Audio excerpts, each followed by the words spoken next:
रूस को यूक्रेन का विस्फोटक जवाब। रूसी शाहे ड्रोन पर हमला किया गया है। कीव ने रूसी हमले को नाकाम कर दिया है, ये खबर सामने आ रही है।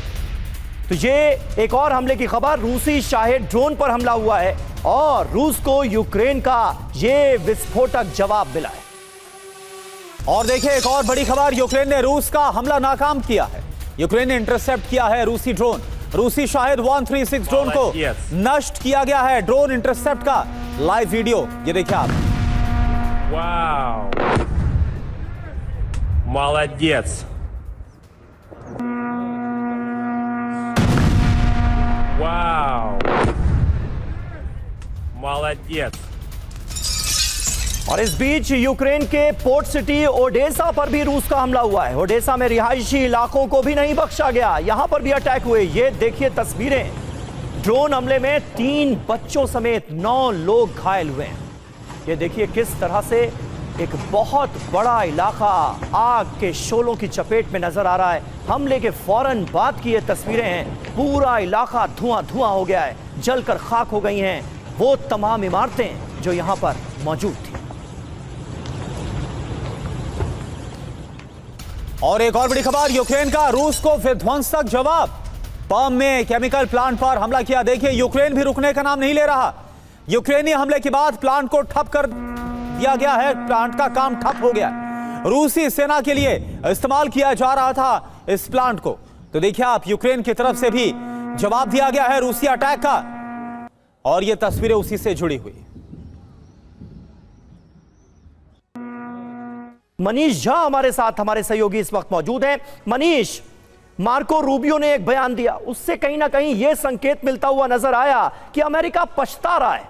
रूस और यूक्रेन की जंग में अगर कोई सबसे बड़ा फैक्टर काम किया तो वो था अमेरिका का फैक्टर। जिस तरह से अमेरिका ने यूक्रेन के कंधे पर हाथ रख दिया कि लड़ो बेटा ये जंग, लेकिन अब क्या जो मौजूदा स्थितियां हैं उसके बाद अमेरिका वाकई अपने हाथ पीछे खींचना चाहता है और उसका नतीजा हम देख रहे हैं, रूस का ये आक्रामक रुख। बिल्कुल समीर, देखिए अब जबकि अमेरिकी विदेश मंत्री मार्को रूबियो दिल्ली में हैं तो शायद उन्हें इस बात का एहसास हो कि जंग शुरू तो कोई भी मुल्क कर सकता है लेकिन उसे बंद करना इतना आसान नहीं होता है। भारत ने ऑपरेशन सिंदूर को रोकने का, सीज फायर का फैसला किया था, वो दुनिया में एक अलग किस्म का उदाहरण था। लेकिन आज की तारीख में आप देखिए तो रूस यूक्रेन युद्ध 5वें साल में चल रहा है। अमेरिका और ईरान के बीच जंग में अभी तक भले ही दावे हो लेकिन ये कहना मुश्किल है कि ये जंग रुक गई है या भविष्य में जल्द शुरू नहीं होगा। तो वैसी स्थिति में अमेरिकी विदेश मंत्री को भी शायद इस बात का रियलाइजेशन होगा कि अमेरिका की लिमिटेशन बारंबार सामने आ रही है। 2021 में पूरी दुनिया ने देखा था कि कैसे अफगानिस्तान से $1 बिलियन के हथियार छोड़कर, तालिबान को सौंपकर अमेरिकी सेना को भागना पड़ा।